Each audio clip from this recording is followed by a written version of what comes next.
Hello everyone, AmyR here with Prairie Paper and Ink, and for today's cards I decided to take my all-time favorite honeybee stamp set, the Zen Bouquet, and make a Christmas card with it, or two Christmas cards is the case. So I started off with some Canson XL watercolor paper, and this is cut to roughly 6 inches by 8.5 inches. And I put it into my MISTI precision stamper, and then I used my anti-static powder tool on the watercolor paper, and then I inked up the large Zen Bouquet image with Versamark ink, and I made sure to kind of stamp it in as much in the center, tried to line it up in the center as possible because I want to cut this in half down the road and get 2 cards out of it. So after I stamped it, I coated the entire image with Nuvo's white embossing powder. And this is always the part for me where it's like the magic kind of just starts happening, because when you stamp with a Versamark on watercolor paper, you can't see anything, or I can't see anything. I'm not even sure, if it's there. And then you pour on the embossing powder and it's like, okay, it worked. So once it was all coated with the embossing powder, I used my heat tool, and it takes a while to heat embossing powder, even when you let your heat tool heat up, which I recommend. It takes a little while to get it to melt when you're melting on watercolor paper because it's so heavyweight. But got it all melted, and then for my watercoloring, I super sped this up just because I'm not doing anything super special.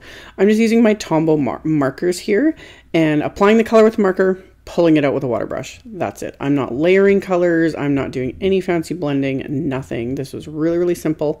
I kept the image sheet of the stamps right beside this because since it's white on white, it's kind of difficult to see. And because it's such a big cluster of all these different images of flowers, it's kind of hard to tell, like, what's this? Is this a flower? Is this a leaf? But once you get going, it all starts to kind of come together a bit more. And for my colors, I chose just several reds and greens. I didn't write down which ones I used. I just was grabbing them at random. I just wanted different shades of reds for the flowers and different shades of greens for the leaves, since I wanted to make this into a Christmas card. Any coloring method would work with this. You could use the Zig Clean Color Real brush markers, traditional watercolors. I was going to use distress inks and a water brush, which I use a lot, especially with this stamp set, because that's kind of my go-to. But I thought this time I would just use these, just because it's been a while since I pulled them out. So like I said, I super sped this up. It honestly didn't take that long to do, but I wanted to make sure I got all the flowers colored with all the different shades of red, and then all the greenery, do all these different shades of green, just to kind of pull it all together. So I was tempted to do my kind of faux watercoloring that I do with the distress inks when I like rub them directly onto the paper and spray with water, etc.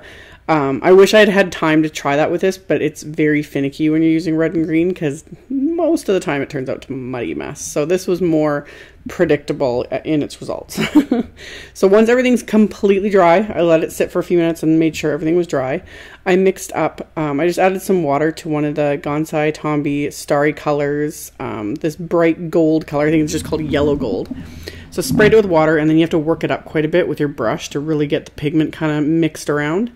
And then I just scrape that onto an acrylic block, and I'm going to flick my paintbrush against the block to create some gold splatter. That's going to be my embellishment.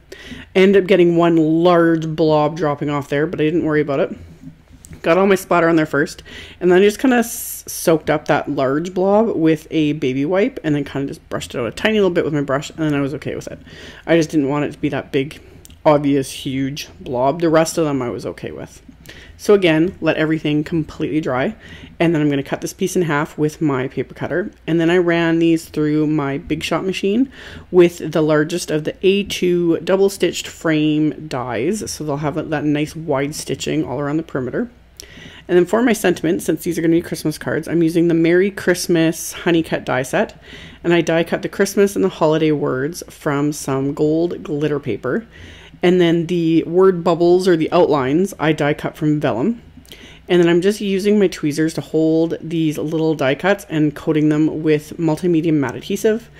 I was getting ahead of myself with this, and I wasn't thinking, like I was just creating, flying by the seat of my pants like I usually do.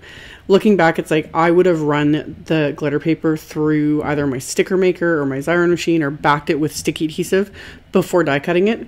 Then I wouldn't have had to sit and fiddle with the multimedia mat. Again, didn't take me very long, but when you're dealing with such fine die cuts, that is a quicker and easier alternative. However, I don't have a whole lot of difficulty. I just apply very small amounts of the multimedia mat because I don't want it oozing out, especially on top of vellum, because you can see it more on vellum. But I applied all the little die cuts to their bubble, and then popped the little dot to the eye out there and pressed that into place. And then I repeated the same steps for the Christmas word die cut. And then for the merry and the happy, my go-to usually is, I just like knee-jerk reaction is to do black cardstock when I'm heat embossing sentiments. But I knew the black would really stand out on these, so I took red and green cardstock instead and stamped the merry and the happy from the same Merry Christmas coordinating stamp set with the Versamark ink, and then coated it with that same Nuvo white embossing powder. Melted both of these with my heat tool. Once they were both melted and had a few seconds to cool off, I used the coordinating bubble dies or outline dies for both of these, got them in place, and then I just taped them into place with some post-it tape just to hold those in place when I run them through my machine. And then both of those are die cut.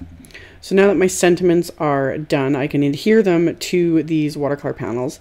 So same thing, I'm using my multimedia matte adhesive and I'm running it just behind the actual die cut letters so that you cannot see that through the vellum. Really thin lines, just hiding it behind the die cuts. Really easy. It doesn't have to completely, you don't have to completely coat it because it's such a lightweight piece with the vellum and the glitter paper. It doesn't really need much adhesive to hold it really well. But just get that on there, press it onto my card front. I use the same adhesive to adhere the word happy.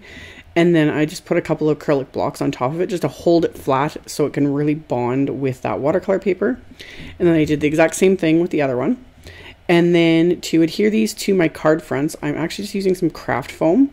And I pulled the red out of my stash because I have tons of it. And I cut it down to just slightly smaller than those watercolor pieces. Coated the one side of the craft foam with my Xyron Mega Runner. Press that to the card front. And then I'm going to apply the Xyron Mega Runner again to the back of the craft foam. And I'm going to layer these onto some champagne glitter cardstock that I want to be, that's going to cover the complete front of my card. So I've got the gold glitter of the sentiment and then that champagne-y, which is kind of gold-ish, just not as dark, glitter peeking out around these watercolor panels. And those will completely cover both my card fronts because they're cut to 4 1/4 by 5.5 inches. So once I've got both my fronts attached with that craft foam, I want to finish off my card bases. So it's heavyweight white cardstock cut to 4 1/4 by 11, and I scored at 5.5, so they'll be top folding A2 size cards. And I'm lining these up again in my MISTI so I can stamp the sentiment from the Merry and Bright stamp set from Honeybee. So the main Merry and Bright words I'm inking up with green ink that matches the green cardstock. So stamp that twice on the inside of the card, did the same thing on the second card, and then I lined up the May Your Days Be and lined those up along the top of these words and then inked it up with a red ink. Same thing, stamped on the inside of the first card, put the second card base in there, stamped it on that one, and that finished off both of the insides of my cards. So once those are done, all I have to do is apply adhesive to the back of my card fronts, which is going to be my Xyron Mega Runner again. I'm going to run that around the perimeter, run a little bit down the middle just to make sure everything stays good and adhered, and then I can adhere both of these to my card bases. And I did think about adding, sequins and rhinestones and different things, but decided not to. I thought with just the gold glitter of the sentiments and the card base and then the gold splatter from the watercolor, that was enough embellishments for this time. So those are both of my cards using the Honeybee Stamps Zen Bouquet stamp set along with their Merry Christmas dies and Merry and Bright stamp set. If you're interested in any of the supplies used, I will have those linked below the video as well as on the blog post. So check that out below if you're interested. Thank you all so much for watching, subscribing, thumbs upping, and commenting on my videos. I really appreciate it.